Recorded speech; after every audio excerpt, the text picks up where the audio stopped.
नमस्कार, मी श्रीधर जोशी. आपण पाहतात व्हिडिओ चॅनल कर्मचारी मित्र. बंधुभगिनींनो, आज मंगळवार दिनांक 18 जून 2024 आणि हा व्हिडिओ आहे व्हिडिओ क्रमांक 402. मित्रांनो, गेल्या वेळी शुक्रवारच्या व्हिडिओला मध्ये प्रश्नांना उत्तर देताना मी सांगितलं होतं की प्रश्न खूप आले असल्यामुळं मी मंगळवारी व्हिडिओ करीन. त्यानुसार मंगळवारचा आज व्हिडिओ करत आहे. चला प्रश्नांची उत्तरं देण्यास सुरुवात करूया. पहिला प्रश्नकर्त्यांनी माझ्याकडे हे महानगरपालिकेमध्ये आस्थापना अधिकारी होते आणि त्यांच्याविरुद्ध विभागीय चौकशी झाली आणि त्यांच्याविरुद्ध दोषारोप सिद्ध झाले आणि म्हणून शासनाने त्यांना नोटीस आता पाठवलेली आहे की आता तुमच्याविरुद्ध दोषारोप सिद्ध होत आहेत, त्यामुळे तुमच्याकडून सेवानिवृत्ती जे तुमचं वेतन आहे म्हणजे निवृत्ती वेतन आहे त्यातून 3% कपात 3 वर्षाकरता प्रस्तावित केली आहे. म्हणजे अशा प्रकारची त्यांनी शिक्षा प्रस्तावित केलेली आहे आणि या प्रश्नकर्त्यांचं अभिवेदन मागितलेलं आहे. मी या प्रश्नकर्त्यांनी सेवानिवृत्त केव्हा झाला ते कळवलेलं नाही, पण बहुतांशी ही सेवानिवृत्त होण्यापूर्वी यांच्याविरुद्धची विभागीय चौकशी सुरू झालेली दिसते. आता विभागीय चौकशीमध्ये दोषारोप सिद्ध झालेले आहेत आणि शासनाने आपल्याला शिक्षा प्रस्तावित केलेली आहे. तर माझ्या दृष्टीने या आपल्याला अभिवादनाला उत्तर द्या आणि जेणेकरून शिक्षा, पूर्वीची आपली सेवा चांगली आहे वगैरे करून शिक्षा कमीत कमी व्हावी या दृष्टीने आपण निवेदन सादर करा आणि मग त्याच्यावर काय जे शासनाचा निर्णय होईल त्याविरुद्ध पुढे अपील करायचं किंवा काय याचा निर्णय आपल्याला नंतर करता येऊ शकेल. चला प्रश्न क्रमांक 2. या प्रश्नकर्त्यांना पूर्वी देखील मी उत्तर दिलं होतं. यांचं म्हणणं होतं की जात प्रमाणपत्र अवैध ठरल्यामुळं त्यांना कामावरून बडतर्फ केलं होतं आणि त्यांनी बडतर्फीचा आदेश माझ्याकडे पाठवलेला आहे, पण त्यांची त्यानंतर सेवेत पुनर्स्थापना झाली असावी असे वाटते. पण त्यांनी पुनर्स्थापना झाली त्याचा काही आदेश पाठवलेला नाही. आता जर त्यांची पुनर्नियुक्ती झाली असेल तर साहजिकच बडतर्फीच्या दिनांकापासून पुनर्नियुक्तीच्या काळापर्यंतचा जो काळ आहे त्याबाबत मुख्य कार्यकारी अधिकारी जिल्हा परिषद यांना महाराष्ट्र नागरी सेवा कंसात पदग्रहण अवधी स्वीयेतर सेवा निलंबन बडतर्फी कामावरून कमी या काळातील प्रदाने नियम 1981च्या नियम 70 किंवा 71 प्रमाणे आदेश काढावा लागतो. आता बहुतेक हा आपला जो बडतर्फीचा ज्ञान प्रमाणपत्र अवैध करून कामावरून काढून टाकल्यानंतर जर न्यायालयाने तो निर्णय जर केला असेल, तो जर रद्द केला असेल तर नियम 71 प्रमाणे मगाशी मी सांगितल्याप्रमाणे ज्या दिवसापासून बडतर्फ केलं त्यानंतर कामावरून परत घेतलं असेल तर त्या काळात ठरवावा लागेल मगाशी मी सांगितल्या नियम 71 प्रमाणे. आता हा गैरहजेरीचा काळ ठरवताना पाहावं लागेल की या काळामध्ये आपण काही नोकरी वगैरे केली किंवा काय या गोष्टीचा विचार करावा लागेल आणि आपल्याला बडतर्फ केलं गेलं होतं ते चुकीचं करण्यापर्यंत झालं तर अशा निर्णयापर्यंत आल्यामुळं जर ही बडतर्फीचा आदेश रद्द झाला असेल तर मुख्य कार्यकारी अधिकारी या काळात काय आपल्याला वेतन द्यावं आणि पूर्ण पगार द्यावा किंवा काय आणि तो कर्तव्य काळ धरावा किंवा काय यासंबंधीचा त्या आदेश त्यांना काढावा लागेल. आणि आदेश काढताना जसं मगाशी मी सांगितलं की या काळामध्ये काही आपण नोकरी वगैरे केली काय याचा देखील विचार करावा लागेल. आणि सर्वसाधारणपणे न्यायालयही असं म्हणतात नो वर्क नो पे, काम नसेल तर पगार नाही.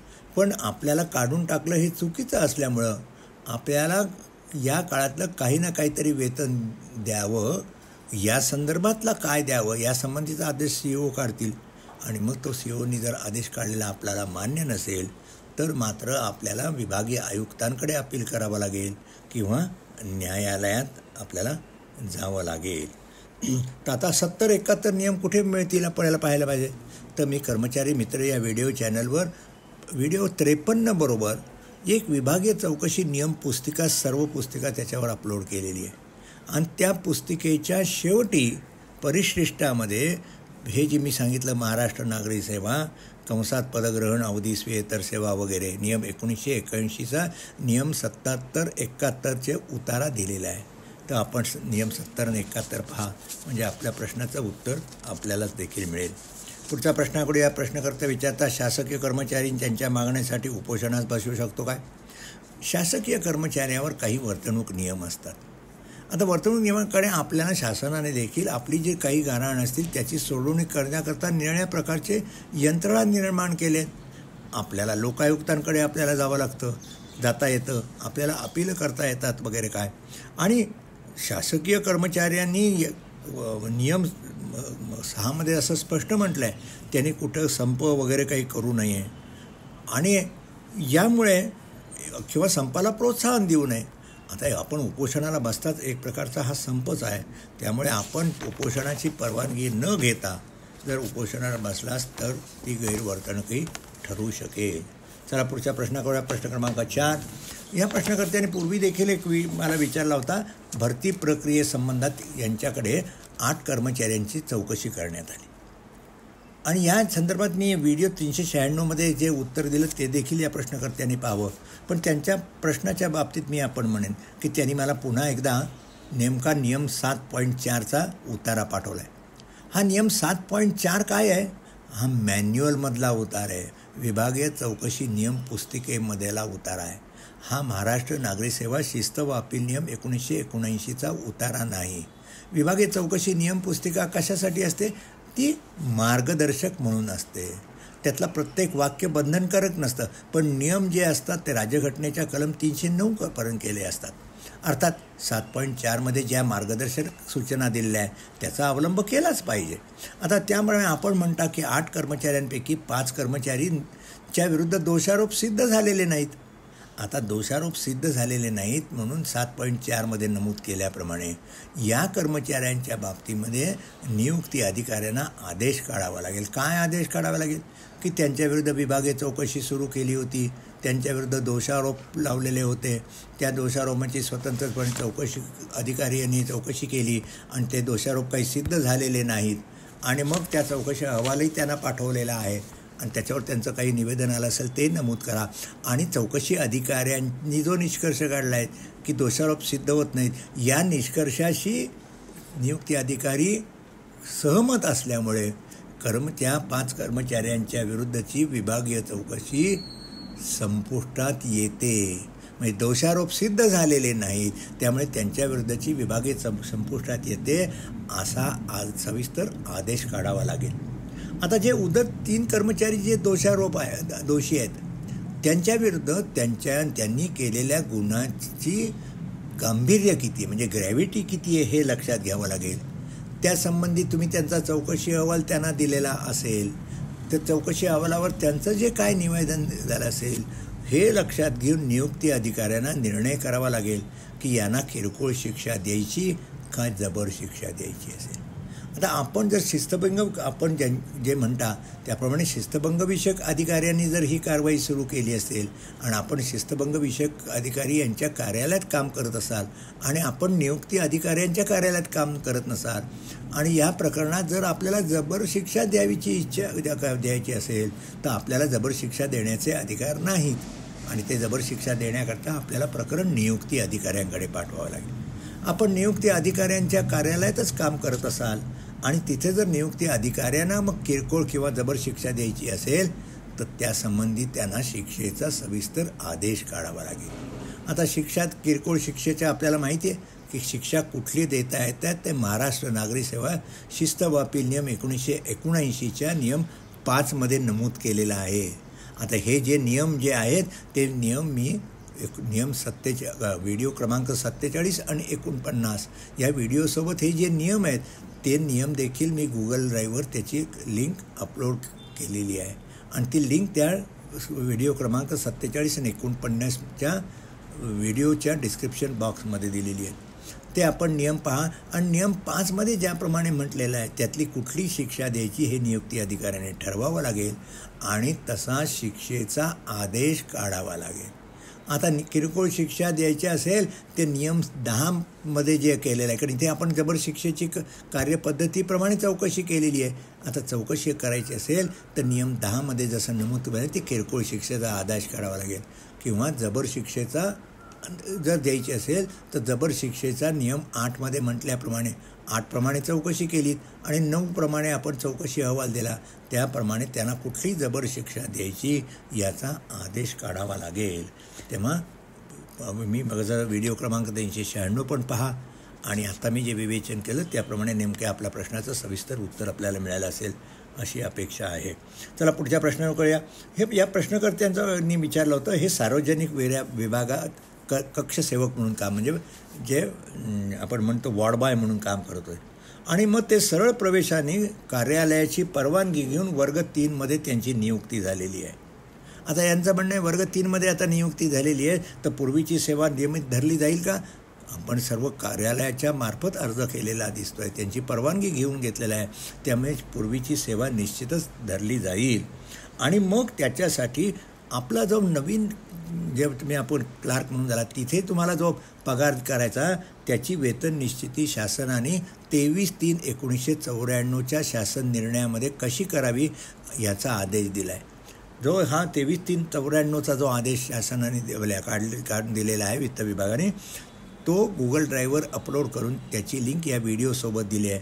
तर हा शासन निर्णय आपण डाउनलोड करून घ्या, म्हणजे मग आपली वेतन निश्चिती कशी होईल ते देखील आपल्याला समजू शकेल. सेवा तर निश्चितच धरली जाईल, त्याचप्रमाणे पूर्वीची जे रजा असेल ती देखील रजा पुढे आपण जी आपली सेवा नियमित धरली जाणार असल्यामुळे पूर्वीची रजा देखील त्याचा आपल्याला लाभ घेता येईल. त्याला पुढच्या प्रश्नावर करूया. या प्रश्नकर्त्यांचं म्हणणं आहे, या नोव्हेंबर 2009मध्ये लागलेल्या आणि महिला बाल विकासमध्ये रुजू झाल्या आणि जाहिरात यांची 2007ची आहे, आणि त्यामुळे यांना जुनी पेन्शन लागू होईल का?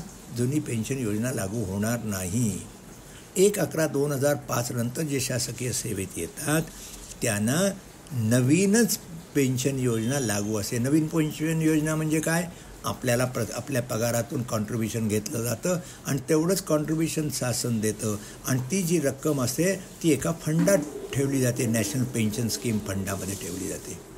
जुन्या पेन्शन योजनेप्रमाणे काय, शासन कर्मचाऱ्याला कुठल्याही प्रकारचे त्याला काही कॉन्ट्रिब्युशन द्यावं लागत नाही आणि शासन सर्व रक्कम त्या कर्मचाऱ्याला पेन्शनच्या पोटी देत असते. पण आपली नेमणूकच 1/11/2005 नंतरची असल्या त्यामुळे आपल्याला जुनी पेन्शन योजना लागू नाही. जो व्हिडिओ पाहून आपण मला प्रश्न विचारला त्या व्हिडिओ कशासाठी आहे? जरी एखाद्या कर्मचाऱ्याच्या जी सेवा भरतीची जाहिरात 1/11/2005 पूर्वीची असेल आणि नेमणूक 1/11/2005 नंतर असेल तरी त्याला जुनी पेन्शन योजना लागू होते असा शासनाने आदेश काढला आहे. पण आपली नेमणूक जाहिरातही 1/11/2005 नंतरची आहे आणि नेमणूकही 1/11/2005 नंतरची आहे, त्यामुळे आपल्याला जुनी पेन्शन योजना लागू होणार नाही. या प्रश्नकर्त्यांचं म्हणणं आहे 26/7/2000 पासून हे शिपाई पदावर नियुक्त होते, हे विद्यापीठामध्ये काम करत होते. यांना एक पहिल्या आश्वासित योजनेचा लाभही 2012मध्ये मिळाला, म्हणजे 12 वर्षाचा, आणि नंतर मात्र त्यांना एक कनिष्ठ सहाय्यक पदावर पदोन्नती मिळाली आणि ती पदोन्नती मात्र यांनी नाकारली. आता यांना पदोन्नती नाकारली त्यामुळे त्यांनाच आश्वासित प्रगती योजनेचा लाभ जो दिलेला आहे तो लाभ काढून घ्यावा लागणार. अर्थात त्या आश्वासित प्रगती योजनेचा जो लाभ दिला आहे त्याची रक्कम काही मात्र वसुली केली जाणार नाही, पण आपण पदोन्नती नाकारल्यामुळे आपल्याला दिलेल्या आश्वासित प्रगती योजनेचा लाभ आपल्याकडे काढून घेतला जाईल आणि त्यामुळे साहजिकच आपण जे निवृत्त झालेला आहात 2022मध्ये, तर त्यामुळे 31/12/2000 त्यामुळे आपल्याला निवृत्ती वेतन आपल्याला निश्चित कमी मिळेल. पण आपण म्हटल्याप्रमाणे जर 10, 20, 30 वर्षाची योजना विद्यापीठाच्या कर्मचाऱ्यांना जर लागू करण्यात आली तर मग आपल्याला जो लाभ 23/2012ला जो लाभ मिळालेला आहे त्याच्याऐवजी 23/7/2010मध्ये आपल्याला लाभ मिळू शकेल आणि मग मात्र दुसरा लाभ मात्र 23/6/2020ला त्याच्यामध्ये आपल्याला लाभ मिळेल. पण आपण ही पदोन्नती आता नाकारली असल्यामुळे आपल्याला जो दिलेला लाभ तो निश्चित काढून घेतला जाईल. चला पुढच्या प्रश्नाकडे. या म्हणणं आहे गोपनीय अहवाल चांगले नसतील तर पदोन्नती मिळत नाही का? अगदी एखाद्या कर्मचाऱ्याला पदोन्नती देताना त्याचे गोपनीय अहवाल चांगले आहेत किंवा नाही हे पाहिलं जातं. त्या गोपनीय अहवाला जे असतात त्याची वर्गवारी केली जाते. मग साधारण आहे का त्याचं मूल्यमापन जे गोपनीय अहवालाचं, का साधारणपेक्षा कमी आहे का, सर्वसाधारण आहे का, चांगला वगैरे आहे का, आणि असं करून त्या कर्मचाऱ्याला जे गोपनीय अहवालांची जी गुणात्मकरित्या जे किती गुण मिळतात ते 50पैकी जर 20 गुण मिळाले तर त्याला पदोन्नती मिळते. आता हे पदोन्नतीचं जे प्रोसिजर आहे ते 1/8/2019च्या शासन निर्णयाने निश्चित करण्यात आलेला आहे. आणि हा शासन निर्णय मी गुगल ड्राईव्हवर अपलोड करून त्याची व्हिडिओ क्रमांक 330 बरोबर दिले आहे. तर तो व्हिडिओ आपण जरूर पहा. चला, प्रश्न क्रमांक 9. या प्रश्नकर्त्या महिला कर्मचारी आहेत. त्यांचं म्हणणं आहे की या जून 2013मध्ये सेवानिवृत्त झाल्या, तर त्यांना मूळ वेतन एकवाढीचा फायदा मिळेल का? या प्रश्नकर्त्या जर 30 जून 2013मध्ये सेवानिवृत्त झाल्या असतील आणि त्यांना मागचं जे वेतनवाढ जी 1 जुलै 2012ला मिळाली असेल, तर त्यांना ही 30 जूनला जरी त्या रिटायर झाला तरी त्यांना त्या वेतनवाढीचा फायदा निश्चित मिळेल. याकरता शासनानेच एक शासन निर्णय निर्गमित केला आहे 30 जून 28/6/2023ला. आणि हा जो शासन निर्णय आहे त्याबाबतची चर्चा मी व्हिडिओ क्रमांक 333मध्ये केलेली आहे. तो व्हिडिओ 30 जून 2023ला प्रसारित केला होता. आणि हा शासन निर्णय देखील मी गुगल ड्राईव्हवर अपलोड करून त्याची लिंक व्हिडिओच्या 333च्या डिस्क्रिप्शन बॉक्समध्ये दिली आहे. तो आपण शासन निर्णय डाउनलोड करून घ्या, म्हणजे आपल्या प्रश्नाचं उत्तर मिळेल. पण आपण मी म्हणतो त्याप्रमाणे 1 जुलै 2012मध्ये जर आपल्याला वेतनवाढ मिळाली असेल आणि आपण 30 जून 2013ला सेवानिवृत्त झाला असाल, तर यासाठी आपल्याला 1 जुलै 2013ची वेतनवाढ मिळावी आणि त्याप्रमाणे निवृत्ती वेतनामध्ये देखील वाढ व्हावी. अशा पद्धतीचा अर्ज आपण ज्या कार्यालयातून निवृत्त झाला त्यांच्या कार्यालयाकडे तसा अर्ज द्या, म्हणजे आपल्याला ही वेतनवाढ मिळू शकेल. चला, मी आज प्रश्न एकंदर आजच्या व्हिडिओमध्ये मी 10 प्रश्नांची उत्तरं देणार आहे असं मगाशी नमूद केलं. त्यामुळे आजचा शेवटचा आणि 10वा प्रश्न. या प्रश्नकर्त्यांचं म्हणणं आहे की हे जे मी नेहमी सांगतो, महाराष्ट्र नागरी सेवा, पदग्रहण अवधी, स्वेतर सेवा, बढतर्फी सेवा, नोकरीवरून काढून टाकणे इत्यादी काळातील प्रदाने नियम 1981च्या नियम 70चा उतारा कुठे मिळेल असा त्यांचा प्रश्न आहे. आता मी मगाशी सांगितलं की ह्या नियमाची जी पुस्तिका आहे याच्या स्वतंत्र पुस्तकात बाजारात उपलब्ध आहेत. पण मगाशी मी सुरुवात केल्याप्रमाणे मी जो व्हिडिओ क्रमांक 53 केला आहे, त्या व्हिडिओ 53 बरोबर विभागीय चौकशी नियम पुस्तिका गुगल ड्राईव्हवर अपलोड करून त्याची त्या लिंक डिस्क्रिप्शन बॉक्समध्ये व्हिडिओ 53मध्ये दिलेली आहे. आणि त्या 53च्या त्या जी व्हिडिओ आहे आपण ती विभागीय चौकशी नियम पुस्तिका डाउनलोड करून घ्या. विभागीय चौकशीच्या नियम पुस्तिकेचे शेवटी परिशिष्टामध्ये हे जे मी सांगितलं, महाराष्ट्र नागरी सेवा, पदग्रहण अवधी सेवा नियम 1981च्या नियमांचा नियम 70, 71 याचा आणि 72 या नियमांचा उतारा त्या ठिकाणी जोडला आहे. तो आपण पहा, म्हणजे मग आपल्या प्रश्नाचं उत्तर मिळेल. मित्रांनो, खूप वेळ झाला. मगाशी मी सांगलो आहे 10 प्रश्नांची उत्तरं आज झाली. तर आता येथेच थांबतो. पुन्हा आपण भेटणारच येत्या शुक्रवारी एका नव्या व्हिडिओसोबत. त्या व्हिडिओमध्ये देखील आपण विचारलेल्या कमीत कमी 10 प्रश्नांना उत्तरं दिली जातील. आता येथेच थांबतो. व्हिडिओ आवडला असेल लाईक करा, शेअर करा, इतरांना फॉरवर्ड करा आणि या चॅनलला सबस्क्राईब केलं असेल तर सबस्क्राईब करा आणि आपल्या मित्रांना देखील सबस्क्राईब करण्यास सांगा. नमस्कार.